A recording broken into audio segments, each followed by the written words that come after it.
My name is Claire Birungi and I work with ITDP, the Institute for Transportation and Development Policy.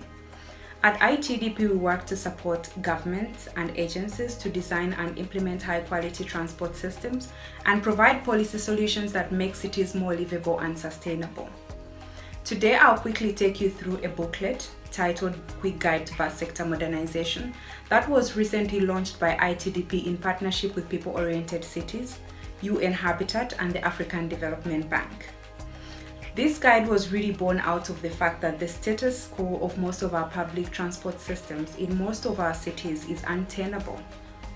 The guide therefore draws from the experience that ITDP has had from designing and implementing bus systems around the world to guide on how cities can change the status quo and implement better services if we are to attain our mobility goals.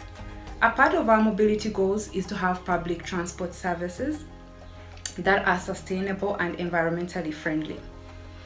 I will get into the guide right now. As I've mentioned, we face a lot of challenges with the status of our public transport systems. Most of our public transport system is characterized by vehicles that are individually owned. Often they are old, polluting vehicles, and the quality of service is generally poor. Drivers are normally compensated based on a target system which depends on how many passengers they transport in a given time. So they're always rushing to make as many trips as possible to be profitable in their businesses. And this often results into road crashes, poor working conditions for drivers and conductors, and in the end, also passengers receive a poor service. In these kinds of operation, because most of the risk is borne by the private operator, government cannot expect much in service quality, and this really needs to change. So this guide draws into what needs to be done. One of the fundamental principles of the guide is that there has to be action from both the existing operators and the government if we are to provide quality services. The opportunity is that cities can work with the existing operators to consolidate and organize themselves to form modern bus companies. On the other hand, in order to ensure that we have a regulated and managed quality service, government has to play a very active role as well. Next, we look into what needs to be done from the regulation side, and later what needs to be done from the private sector side. On the side of the regulation, we need to move from these existing commercial operating licenses where there are individual operators who just operate anywhere. These services are regulated by informal associations, which may not even be recognized at times, or sometimes they just have a route license.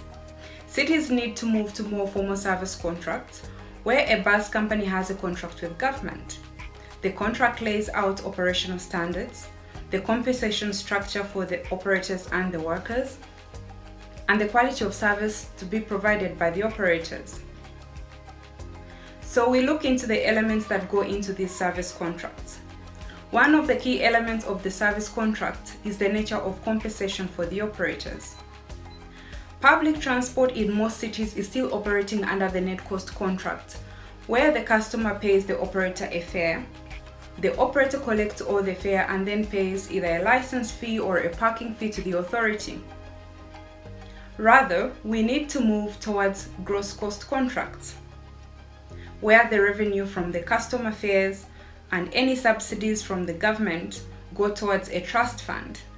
Then the revenue from this fund is paid to the bus operators, the independent fare collection company, the fund manager, and all other operators involved in running the system.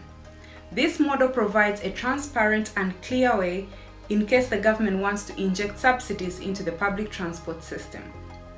It also gives government control to manage the service quality depending on the level of subsidy that they put in. If the operators are following the given operating standards, bonuses can even be given. But likewise, funds can be withheld if the bus company does not meet the set standards. One example is the city of Dar es Salaam. The DART agency, which has been operating using the net cost contract, is now shifting to the gross cost contracts for its next phase of the BRT services. We take it that the government can leverage on the introduction of new service contracts to align with the environmental policies as they advance to forming modern bus companies. In December 2020, that agency announced that it will be introducing electric zero-emission buses for the next phase of its BRT services. This is one good way on how cities can introduce e-mobility in the urban mass transit through this new service contract.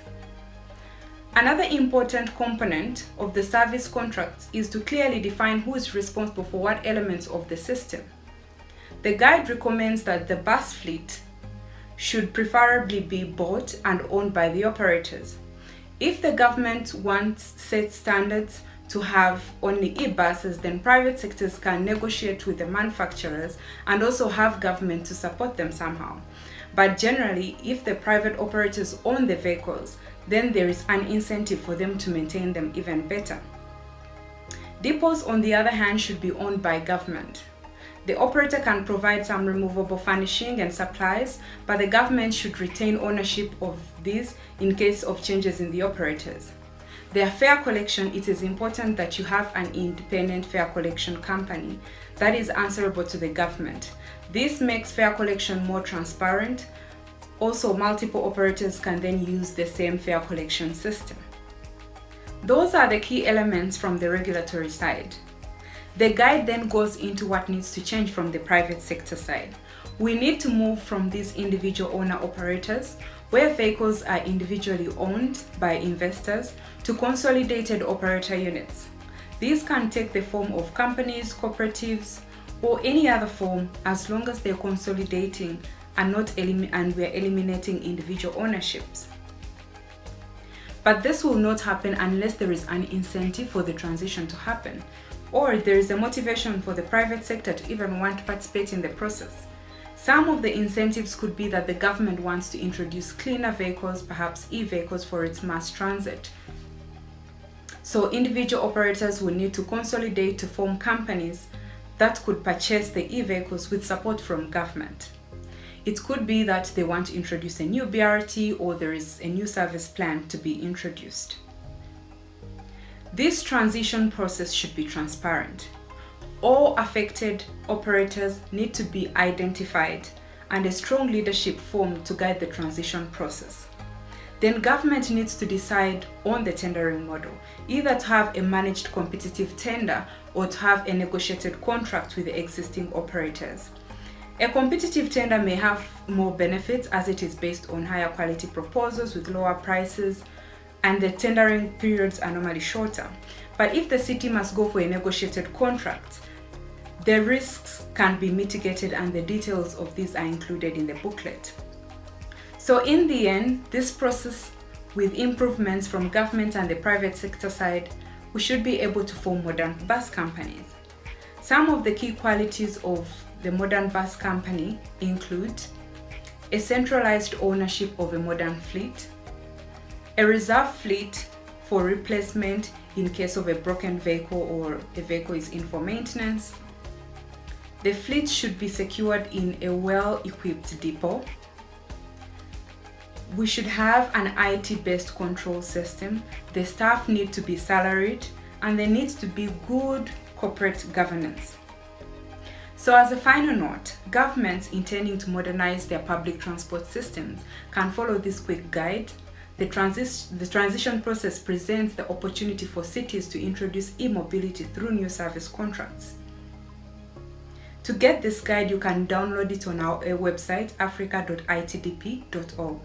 Thank you.